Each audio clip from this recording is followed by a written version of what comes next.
This is the audio for calculating flow rates for intravenous medications and duration of flow, Chapter 11, Nursing 131.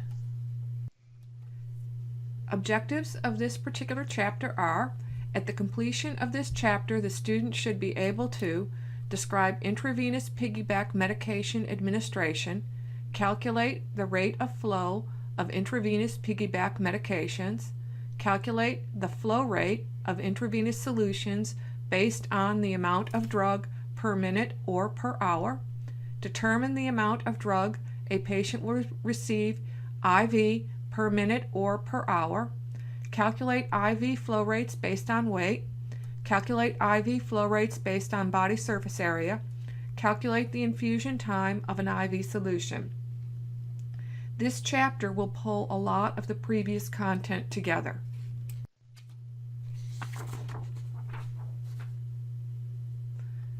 This particular slide is going to talk about intravenous piggyback infusion, or IV piggyback, or IV PB. You can see a picture of what the setup would look like in our skills lab, with both a main bag, which is the bigger bag, and then the smaller bag, which is hooked into the main line and piggybacking. It is a common method of IV medication administration by connecting what is referred to as a secondary set to the primary infusion of the main IV solution. The primary infusion solution is hung at a lower level so that the increased hydrostatic pressure of the secondary set containing the medication, or the piggyback solution, infuses first.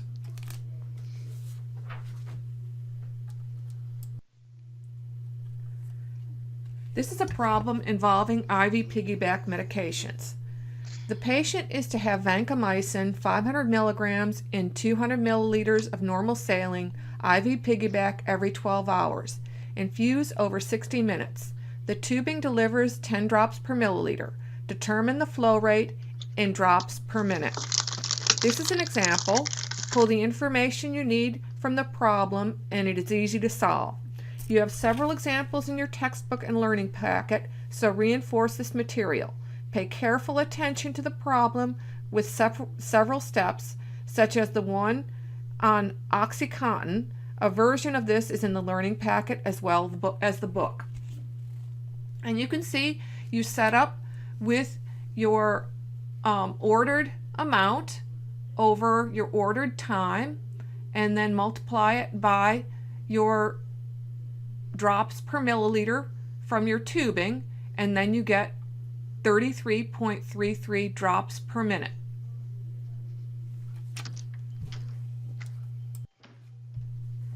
Here's another problem.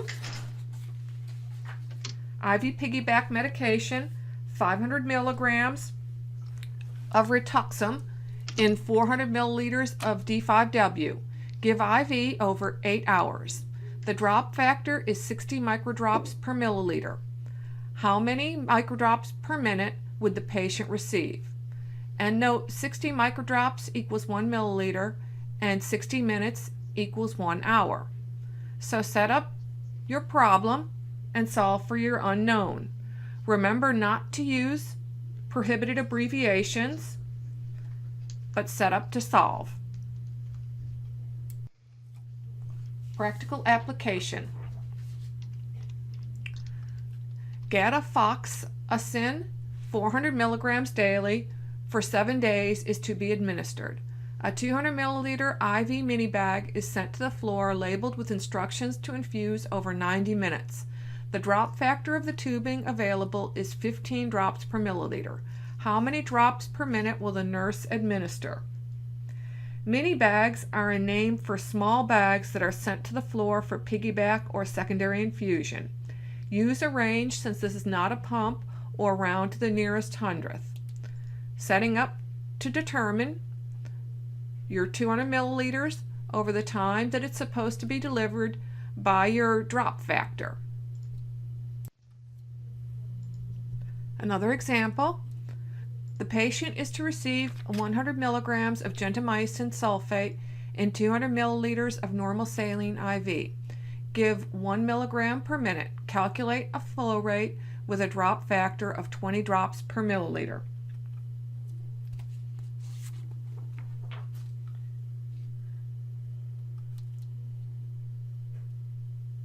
Pay attention in examples using units and milliunits. Remember, this is just another unit of measure. You have lots of examples in both your learning packet and text to review, but this is a necessary part of nursing and a function that you should be very strong at because you routinely do this. Heparin infusions. The prescriber ordered heparin 900 units per hour.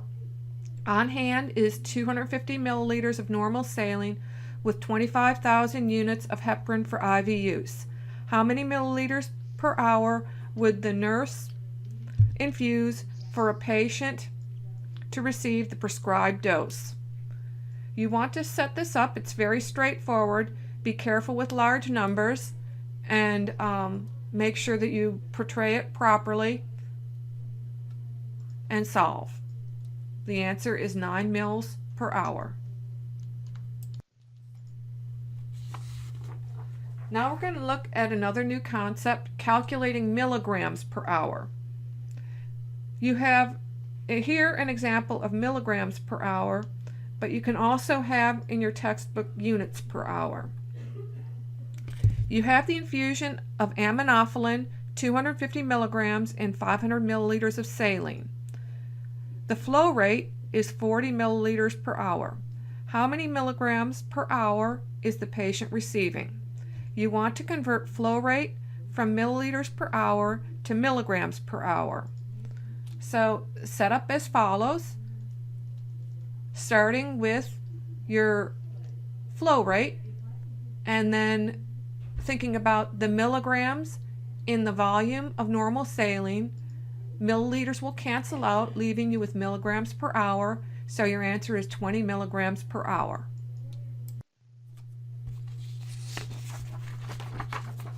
How to calculate milliliters per hour with an IV pump. Lidocaine, 1.5 milligrams per minute IV is to be infused. Pharmacy supplies you with 1,000 milligram lidocaine in 250 milliliters of 5% D/W. Determine milliliters/hour lidocaine would be given to set an IV pump. Think about what you know. The order reads 1.5 milligrams per minute.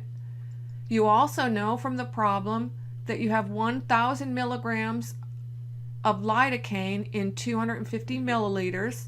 That would be your volume. And you also know that 60 minutes is in an hour because that's a known equivalent and you want to solve for milliliters per hour, so somehow you have to get rid of the minutes. And as you can see, you set up and you solve to 22.5 milliliters per hour. You would round this to a whole number since you're putting it on an IV pump because that's how IV pumps are set up.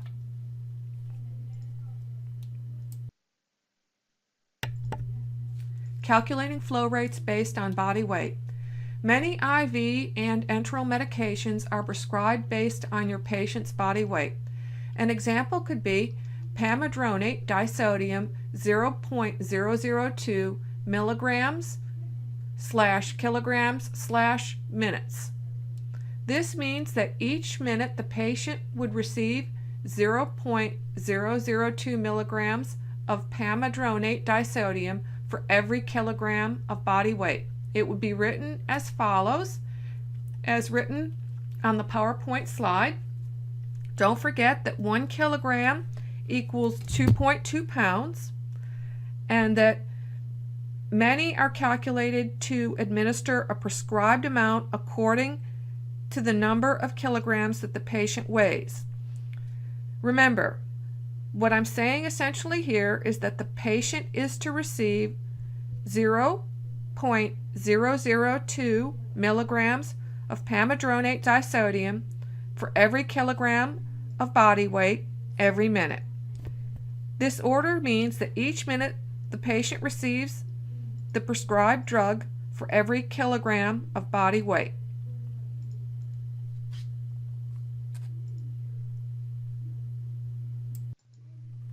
Here's how you could apply the information from the previous slide into an example. You have a patient that weighs 57 kilograms. The prescriber orders 30 milligrams of pamidronate disodium in 250 milliliters of 5% D/W at 0.002 milligrams/kilograms/minute IV. What would the flow rate be if the drop factor is 60 microdrops per minute? On the slide, I have organized what you know and then set it up into an equation so that the appropriate items in the equation cancel out and you're left with microdrops per minute, which is what the question is asking for. Always just set up your problems with what you know and then solve for your unknown, canceling out, in this case, kilograms, milligrams, and milliliters, and leaving microdrops per minute.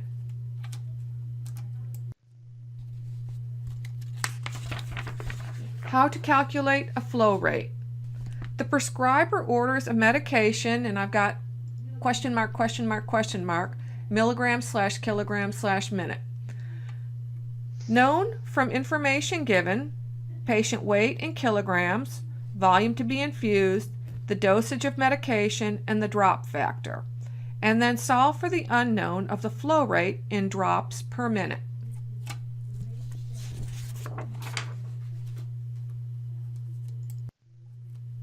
How to calculate milliliters per hour. The patient is to receive morphine sulfate 0.004 milligrams/kilograms/minute in 500 milliliters of 5% D/W IV. Determine milliliters per hour. To prepare, dilute 200 milligrams of medication in 500 milliliters of D/5/W. The patient weighs 63 kilograms. Once again, organize what you know and solve for your unknown. And you can see that on the slide. Your answer is 37.8 milliliters per hour.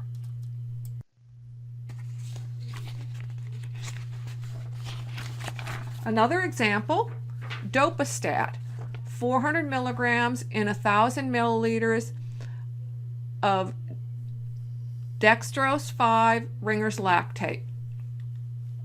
Ordered at 4 micrograms per kilogram per minute. Patient weight is 120 pounds. Determine milliliters per hour to set the IV pump. Round to nearest whole number. Once again, set up what you know and make sure when you're converting your pounds to kilograms that you don't round, keep it unrounded. Then you also have pulled information from the problem and set up your equation and dimensional analysis of what you know and solve for what you need to know, what the question is asking you. And the answer is 32.73 milliliters per hour, round to 33 milliliters an hour.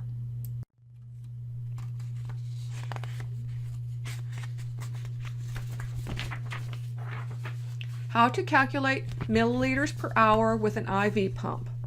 Aminophylline 0.7 milligrams per kilogram per hour, IV is to be infused. On hand is aminophylline 250 milligrams in 500 milliliters of 5% D/W. The patient's weight is 75 kilograms. Determine milliliters per hour aminophylline would be given. What this means is that each hour your patient is to receive 0.7 milligrams of the drug for every kilogram of body weight. Once again, set up what you know and solve for your unknown. The answer being 105 milliliters per hour.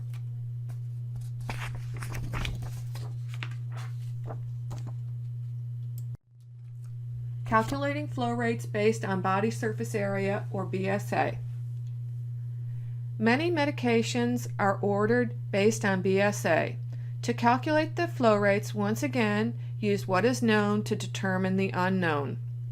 Example, paclitaxel 45 milligrams / meters squared / hour is prescribed. 270 milligrams of paclitaxel is diluted in 180 milliliters of prescribed diluent. The patient's BSA is 2 meters squared. How many milliliters per hour should the patient receive? Simply set up so that the appropriate items cancel out and you're left with milliliters per hour. In this case, it solves to determine 60 milliliters an hour.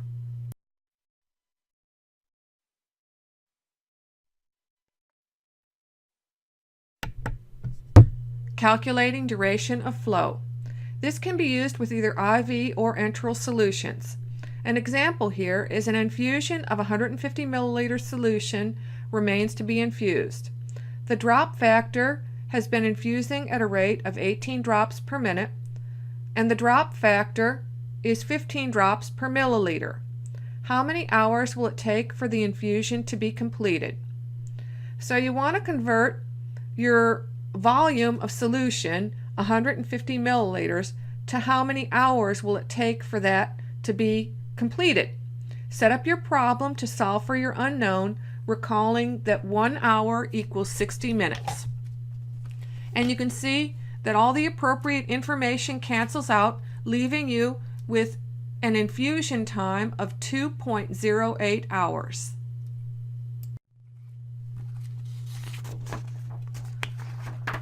Application. 1 liter of D5W has been infusing at a rate of 28 drops per minute. The drop factor is 15 drops per milliliter. How many hours will it take for the entire 1 liter bag of IV solution to infuse? Remember, 1 liter equals 1,000 milliliters, and use your equivalents given to solve, resulting in 8.93 hours. Calculating drops per minute. The order is for 150 milligrams gentamicin sulfate IV in 200 milliliters of D/5/W. Infuse over 2 hours. The tubing delivers 20 drops per milliliter. Calculate the flow rate in drops per minute. This is fairly simple. You actually have more information in the problem than you need to calculate what you need. So set up what you know to figure out and be left with what the problem is asking for, which is drops per minute. And you'll see you come up with 33.33 drops per minute. Calculating milliliters per hour to infuse at a set time frame. Nafcillin sodium 1.7 grams IV in 250 milliliters of normal saline is to infuse over 90 minutes. Calculate the flow rate in milliliters per hour to be infused with an IV pump. Round to the nearest whole number with a pump. You need 250 milliliters to infuse in 90 minutes in this problem. Some medications need to be infused over a specific period of time, and this is an example. Setting up, you set the pump at 167 milliliters per hour.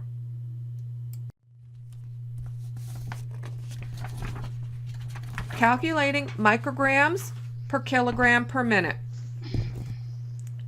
Most available examples in the learning packet and in your book use the abbreviation cc, which is not used in the clinical area. Be aware. You have also been taught the concept that 1 cc equals 1 milliliter, so I'm just saying that you have to use that conversion of 1 cc equaling 1 milliliter when displaying any answers. A patient is receiving dopamine at 15 cc's per hour.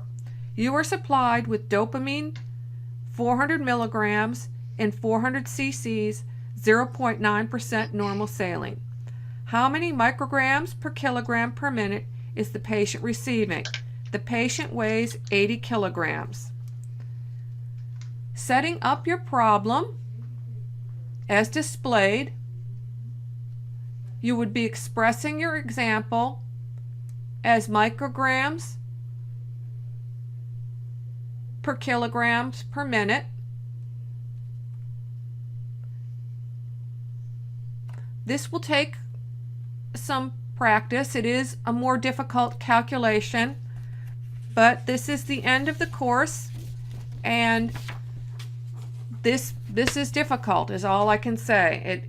It takes some sitting down and practicing, so I would definitely practice what you have in the textbook and what you have in the learning packet, as there's plenty of examples. In conclusion, you have case studies in your text and practice sets that provide you with more practice. The learning packet provides you with additional questions. Complete your weekly assignment and turn in by the due date. Make sure to get test 4 done, which includes mainly 9, 10, and 11 plus all previous material. Get that done, and then the final exam is right behind it. The final exam is cumulative or will include everything from the course. Make sure to get all of your assignments done, whether they're quizzes, the discussions, whatever is due. Make sure to stick to your schedule and get it all done. And thank you for completing this course.